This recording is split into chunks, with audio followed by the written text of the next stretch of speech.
deputies and one of your patrol officers. Every officer in the country trains on the force continuum. What force we use to maintain order, to control a scene, and the ultimate decision is deadly force. A decision, although we're all trained to do it, is the last option. And in many times, we were able to de-escalate. But there are those moments where deadly force is the only option. And Deputy Kern, Deputy Gorman, Deputy Benner, and your officer exercised courage and valor when deadly force had to be used. You're going to see video. You're going to see body cam footage. You're going to hear a 911 call. And you're going to hear what these officers did at this scene after 2 people had already been shot and killed. The suspect, who will also be identified, was an active shooter. The people around in the Clio community were calling 911 in total terror. They were barricaded in their house, blinds shut, windows closed, lights off. But these officers, and what happened that scene, is one that can only be recognized by courage. So on that day, Tuesday, March 26th, Clio City, who's led by Chief Wendell Milstead next to me, responded to a domestic violence with shots fired. Around 7:37, this is all happening. Now, there had been another disturbance that law enforcement was not called to. Earlier in the day, there was an argument between 2 domestic partners, but that accelerated to the point where around 7:37, when this transpired, the suspect, Eric Bennett, had a shotgun, and as one of the victims was on a phone to his mother, took his life. Shot him multiple times with a shotgun. Another individual that we're going to respect the family's wishes and not show her picture, Casey Gipe, she came to investigate, and she too was murdered by the suspect. Ronnie Tatro and Casey Gipe did not deserve what happened to them. And when somebody is committed to taking another person's life, that is the definition of an active shooter, especially with multiple victims. These aren't barricaded gunmen. These aren't hostages. This is somebody who had already made the decision to take a human life.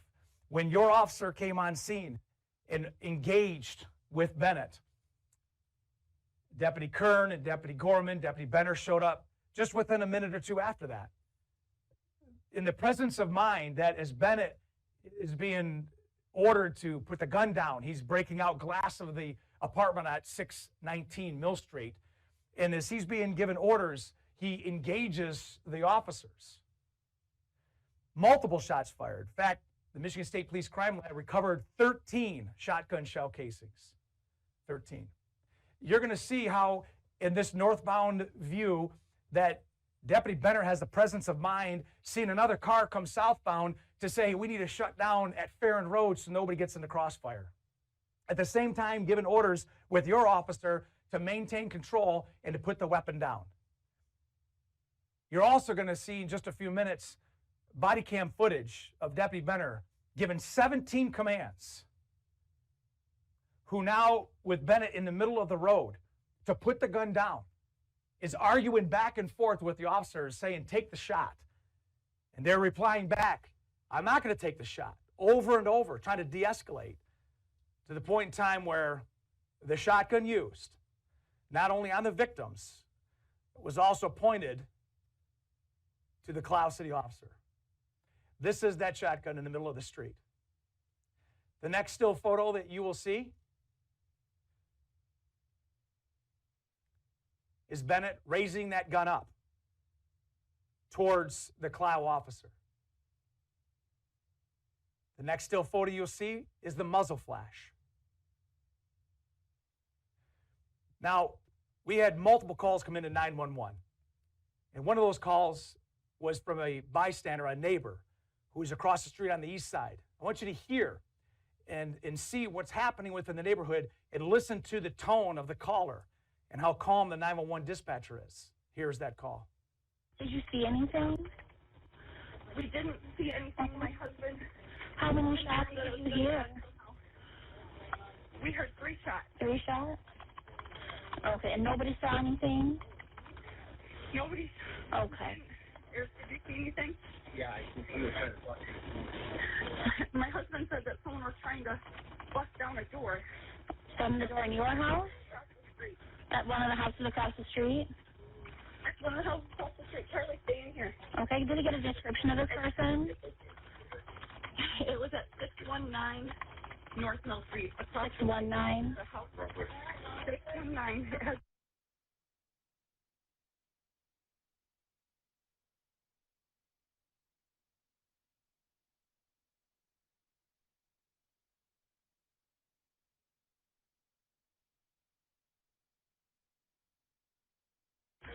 Someone's running out the door. Okay, can I get a description of this person? Oh my God. Can I get a description of this person? It's a white. Somebody's been shot. It's a white male.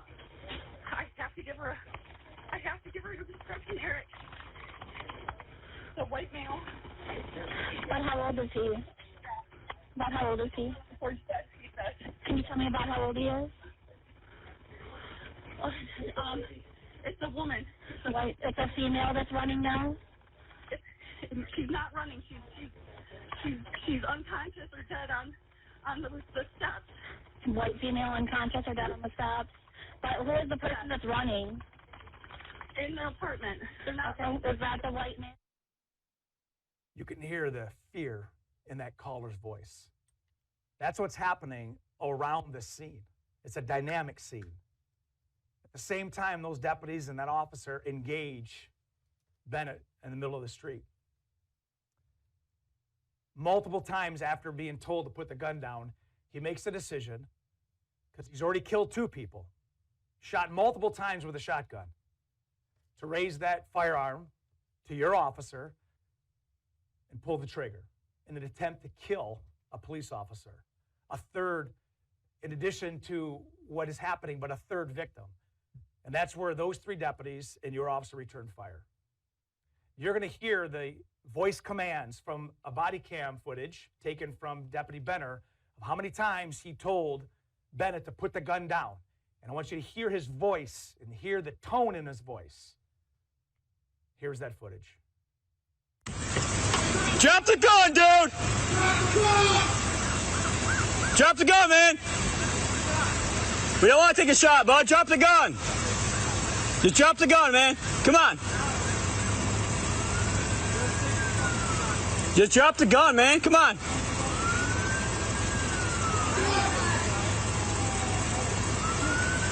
We don't want to shoot you, man. Come on, drop the gun.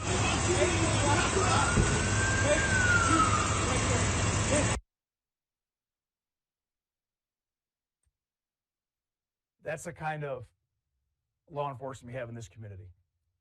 Deputy Benner has 9 years on the job. Sarah Kern has 5 years. Deputy Gorman has less than 2 years. Just got out of the police academy. In fact, after the shooting, Deputy Kern and her partners and the Clio officers converge to make sure that the suspect is contained and they secure the weapon. And immediately, Deputy Kern runs back to her car because she and Gorman are licensed paramedics, runs back to her car within 60 seconds, starts performing life-saving maneuvers, CPR, a Lucas compression device, chest seals, IV therapy, tried to intubate, laying flat on the ground after she just pulled the trigger to the same person that's trying to kill them in order to render aid. Gorman does the same thing, transported to early hospital by Deputy Welch. At the same time that's happening, not knowing the status of the 2 victims inside that are already deceased, that's the presence of mind that we're talking about when these fatal situations happen. And as soon as Bennett was suppressed, the scene was over.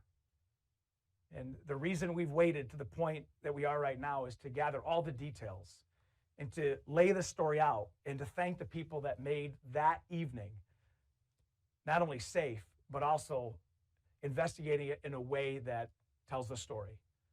There are no more suspects that we believe that are involved in this killing. We have 2 individuals. As I said, one was on the phone to his mother. I want Ronnie Tatrell's family to know that we're going to be with you. And that to the mother, can you imagine being on the phone when you're talking and knowing that your son is getting murdered? And to Casey's family, we're going to respect your honor and your wishes not to put your sister's photo out there. Here's a 51-year-old that lives in the same complex that just goes to investigate and is shot multiple times. There's a number of things that happen in a scene like this, and there's a lot more to do. We have autopsies that were done today.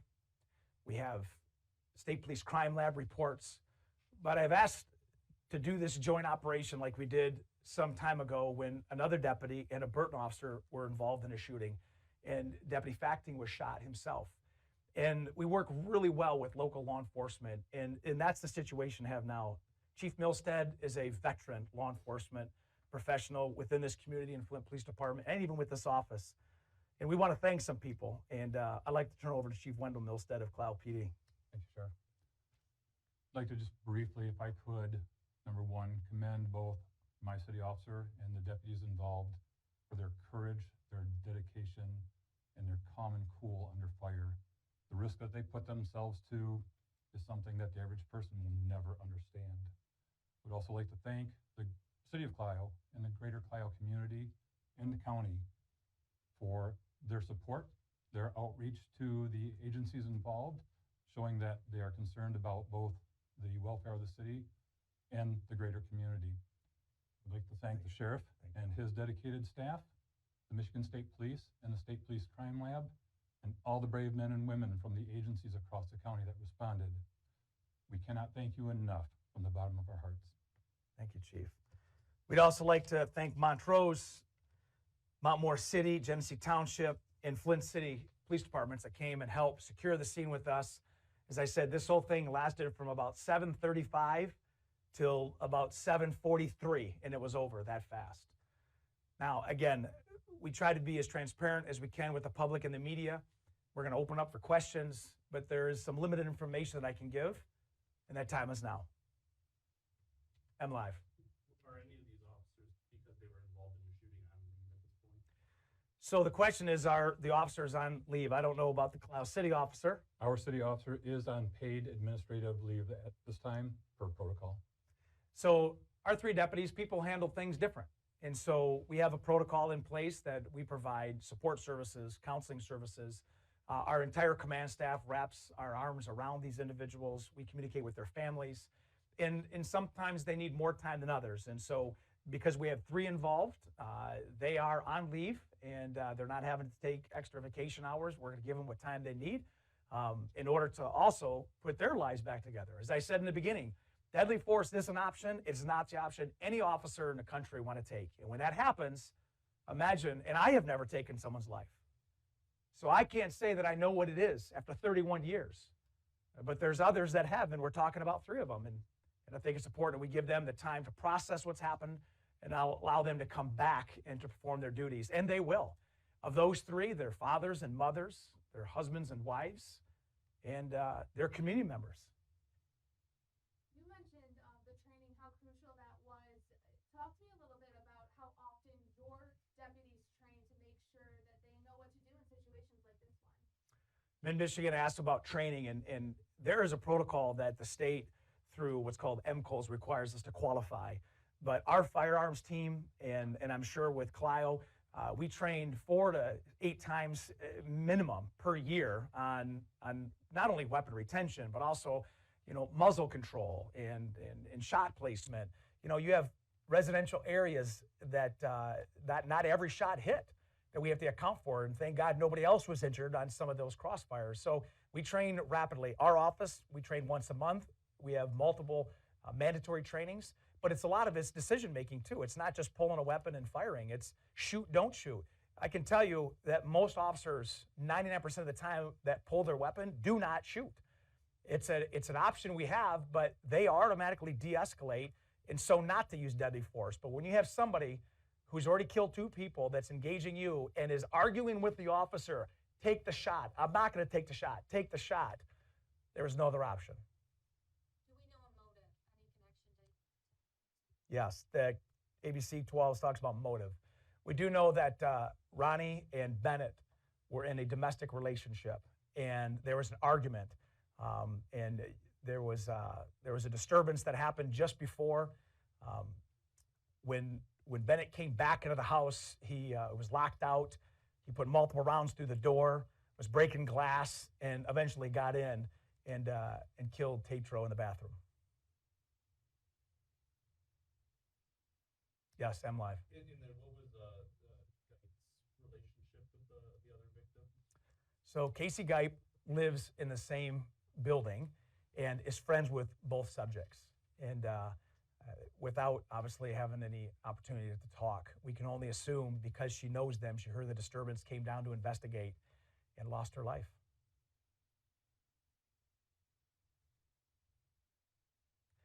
Again, I want to thank Chief Milstead, the officers that responded, those 4 who had to make a decision, and also to the families of the victims. This is a traumatic, violent case. It doesn't define Clio City. It doesn't define this community. It was a domestic situation gone tragic, and that's the story. Thank you for coming.